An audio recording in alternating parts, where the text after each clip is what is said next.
Don't be adverse to adversity. That which does not kill us makes us stronger. Conan the Barbarian loved it. And also Nietzsche actually originally coined this phrase. When I first wrote this book, that wasn't a chapter in this book. And it's interesting that it's chapter 7 because that's my number, 7. And I put it in there because adversity has been such a major part of my life.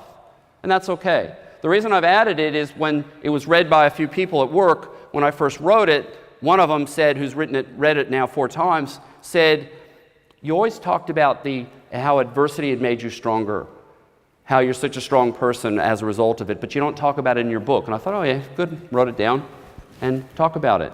When I was 5, my father had a nervous breakdown, and he was schizophrenic the rest of my life, or his life until he passed away.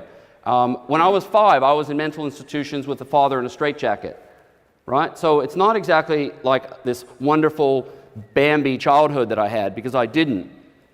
But it didn't matter. And I thought it even then, it doesn't really matter, right? In October, I'm having 2 more surgeries on my hips. That'll make 16 surgeries I've had.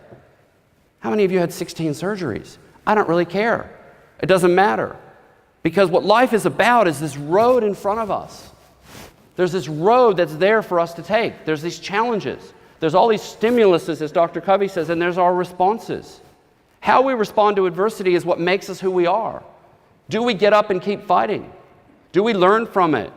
Do we learn how to avoid it in the first place? Do we learn how to get on a different road so we don't even come across it? I love that picture when I found it, because that's perfect for the way I describe it in the book. Because life is all of these roads that we're on, and we come up to all these T-intersections where we have to make decisions. We have adversity thrown at us all day. One of my catchphrases is, life isn't easy. I don't think it's easy at all. I think it's a real challenge for those of us who take it head on. All day long we face adversity. How we face it, how we learn from it, how we overcome it is what makes us who we are. So I don't think adversity in the slightest is a bad thing. Do you have to lose to learn? Not really. A lot of people talk about that. It's the greatest lesson and whatever. I don't like to lose. I hate to lose. And I learned that from Coach Wooden. He hated to lose. I'm a winner. In my head, I'm a winner. I want to win. But if I lose, all right, that's okay. If I learn from it. But adversity is something you can't avoid.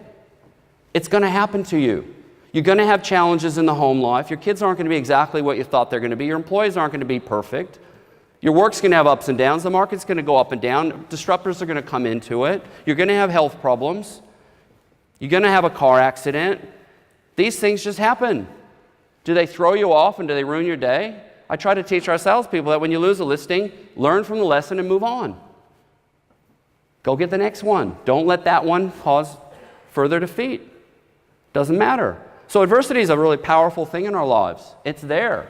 Learn to live with it. Learn to overcome it. Learn to make it your friend.